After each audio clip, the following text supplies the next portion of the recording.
গত আড়াই বছরের মধ্যে চট্টগ্রাম সহ বাংলাদেশের বিভিন্ন স্থানে ছোট বড় 108টি ভূকম্পন অনুভূত হয়েছে, যেগুলির উৎপত্তিস্থল ছিল ভারত এবং মিয়ানমার সীমান্তে।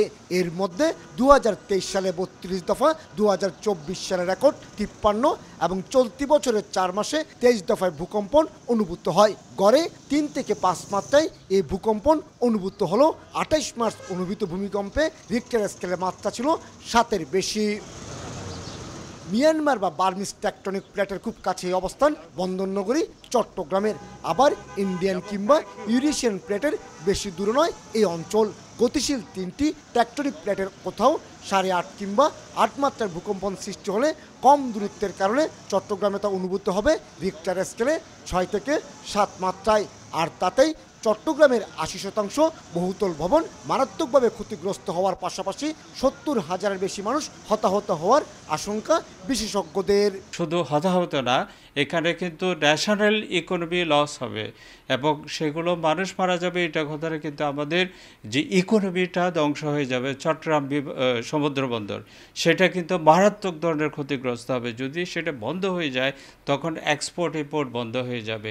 সিডিএর তথ্য মতে 60 বর্গ মাইলের এই নগরীতে বর্তমানে 4,01,721টি বহুতল ভবন রয়েছে, কিন্তু অধিকাংশ ভবন যেমন বিল্ডিং কোড মেনে হয়নি, তেমনি এড়িয়ে যাওয়া হয়েছে ভূমিকম্প প্রতিরোধ ব্যবস্থা। 70 থেকে 80% বিল্ডিং কিন্তু ভেঙে যাবে যদি 7 থেকে 7 মাত্রার ভূমিকম্পের উপরে হয়। তো সেই ক্ষেত্রে আমাদের প্রস্তুতিটা কিন্তু থাকতে হবে এখন থেকেই। একদিকে নিম্নমানের সামগ্রী দিয়ে বহুতল ভবন নির্মাণ, অন্যদিকে সাগরের কারণে বাতাসে লবণাক্ততা।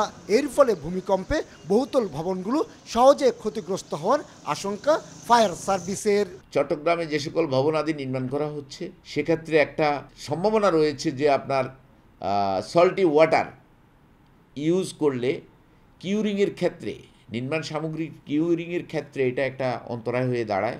সম্প্রতি অতি ঝুঁকিপূর্ণ 94টি ভবন সরিয়ে নেওয়ার ব্যবস্থা নিতে সিটি কর্পোরেশনকে অনুরোধ জানিয়ে তালিকা পাঠিয়েছে চট্টগ্রাম উন্নয়ন কর্তৃপক্ষ সিডিএ।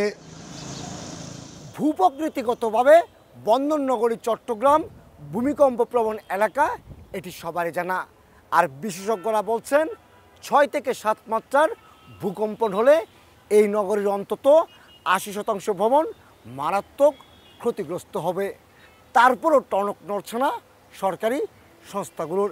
অপরিকল্পিতভাবে গড়ে উঠছে এই নগরী, আর বাড়িয়ে তুলছে ভূমিকম্পে প্রাণহানির সংখ্যা। কমল দে, সময় সংবাদ, চট্টগ্রাম।